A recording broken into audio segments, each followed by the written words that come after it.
Oke, salah gitu berada di Menara Songket. Oke guys, kita naik Menara Songket.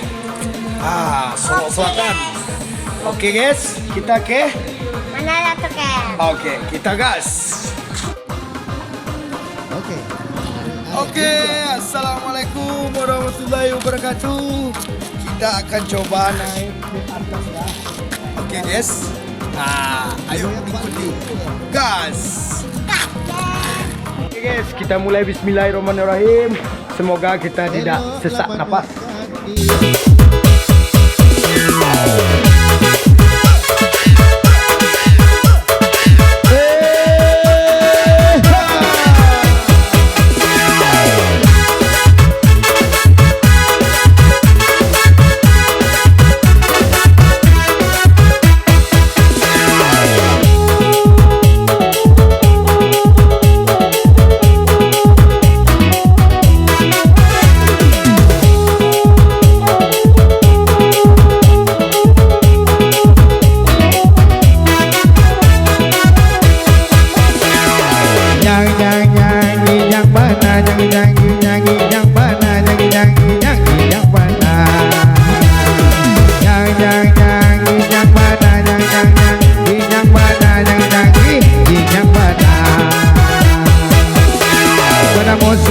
Akhirnya guys, kita sampai lagi di atas. Ini pasangan-pasangan guys. Kita udah sampai di puncak Menara Songket. Ya kan? Ujang? Cepet Ujang. Oh iya sih. Oke, kita tengok dulu pemandangan. Di sana Muara Labu.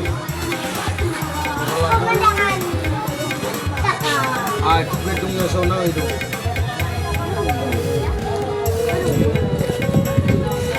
Guys, orang sedang main apa ini?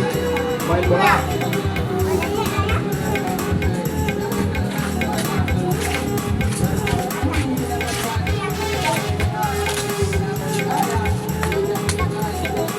Oke guys, ini.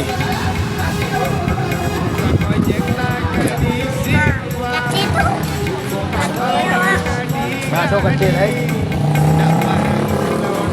takut ya. Yes. Itu yang dinamakan 1000 rumah gadang. Ya kan, tengok rumah gadang ini, rumah adat Minangkabau. Ada suku Tigolare, ada Melayu, ada Panai. Pokoknya ada suku di Solo Selatan, pokoknya yang di alam Sungai di sini bagus. Di Sungai Bagu dan di sini ada semuanya. Oke guys.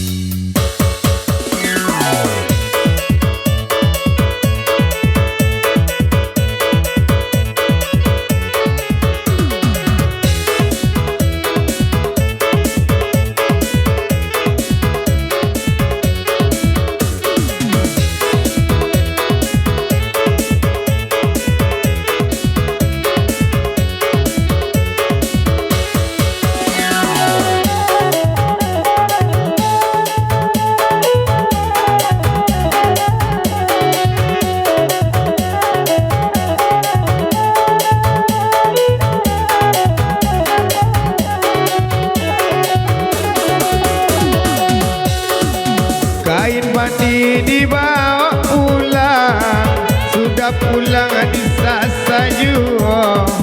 Kalau indah badan tak supaya alamai mati masuk neraka. Kalau awak indah sembayang lanang mati masuk neraka.